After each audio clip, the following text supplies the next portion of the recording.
Debemos comprender que de acuerdo a la normativa legal vigente, la fiscalización tiene dos etapas: juicios políticos y solicitudes de información. Las solicitudes de información durante este periodo legislativo tuvieron una gran traba, que es que los asambleístas ya no puedan presentarlas de manera personal, sino que por una interpretación del presidente de la República, de la Ley Orgánica de la Función Legislativa y de la Constitución, algo que le compete realizarlo a la Corte Constitucional, pues estableció que las solicitudes de información únicamente puede remitirlas la presidenta de la Asamblea. Juicios políticos, pues únicamente se pudo presentar una solicitud de juicio político, la misma que fue archivada por la Comisión. Y lo demás que hizo en fiscalización la Asamblea Nacional fue recibir en Comisión General a ciertos funcionarios públicos para que se refieran a los casos que se discutían en ese momento al respecto de casos de corrupción. ¿Qué sucedió con la comparecencia de esos funcionarios? ¿Llevó a algún lugar? A ningún lugar, y eso es lo que realmente preocupa, porque de esa manera se demuestra que el rol de la Asamblea Nacional al respecto de su obligación de fiscalizar, demostrando o haciendo valer la independencia de poderes y el control de una función a otra, simplemente quedó muy debilitado.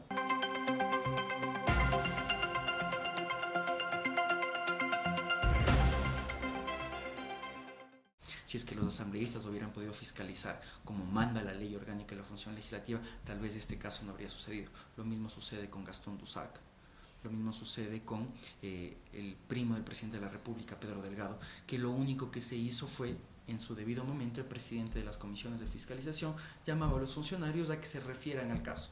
Con el proceso debido es presentar solicitudes de información, que el asambleísta recoja la mayor cantidad de elementos probatorios para poder presentar ahí sí una solicitud de juicio político.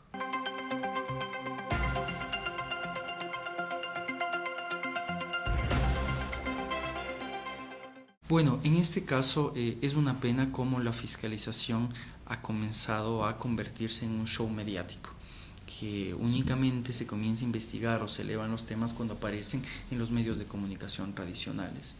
Y esto realmente es penoso porque nuevamente vuelve a bajar el nivel de debate que debería existir en la Asamblea Nacional y una fiscalización constante. Al respecto de la fiscalización de la gestión de la Alcaldía de Quito, el proceso correcto dentro de nuestro criterio es que eso tenía que ser efectuado por el Consejo Metropolitano, que es el encargado de legislar y fiscalizar dentro de la circunscripción municipal.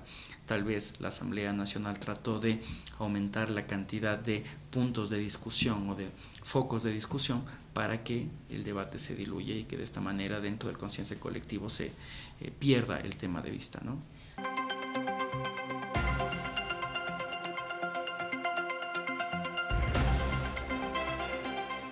Lastimosamente, y no solo tal vez en fiscalización, sino también en la discusión de muchas leyes, se pudo evidenciar cuál es la disciplina partidista en este caso del oficialismo, en la cual cuando existieron asambleístas que tal vez elevaron una voz crítica, como Ángel Vilema, o las asambleístas que estuvieron en contra de o a favor de la despenalización del aborto, pues inmediatamente recibían una sanción.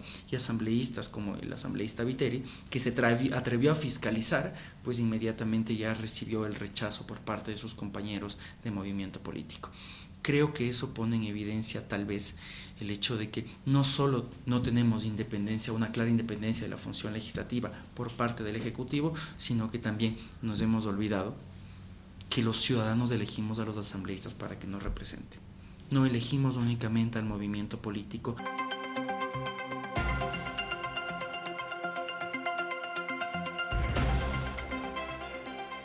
Se tramitaron un total de 5.609 solicitudes y se obtuvieron 4.919 respuestas. ¿Cuál es el problema aquí? Y algo que nosotros siempre hemos hecho como llamado a la Asamblea Nacional es que el ciudadano no debe conocer únicamente este componente numérico. Nosotros como ciudadanos deberíamos conocer cuál es el contenido de las solicitudes, cuándo fueron proporcionadas estas solicitudes a la Unidad Técnica de Fiscalización, cuándo fueron obtenidas sus respuestas de existir y cuál es el contenido de esa respuesta. En 17 ocasiones, a través de pedidos basados en la Ley de Transparencia, nosotros pedimos a la Asamblea Nacional que nos dé un listado de las respuestas obtenidas y a qué materia se referían o cuál era el contenido de ellas, y no obtuvimos respuesta, lo que pone en evidencia que la Asamblea Nacional no tiene una práctica transparente al respecto. Nacional ha ido aumentando la información. Nos percatamos en semanas pasadas que ahora ya puede conocer el ciudadano cuál es el contenido de una solicitud de información, pero no sabemos cuál es la respuesta.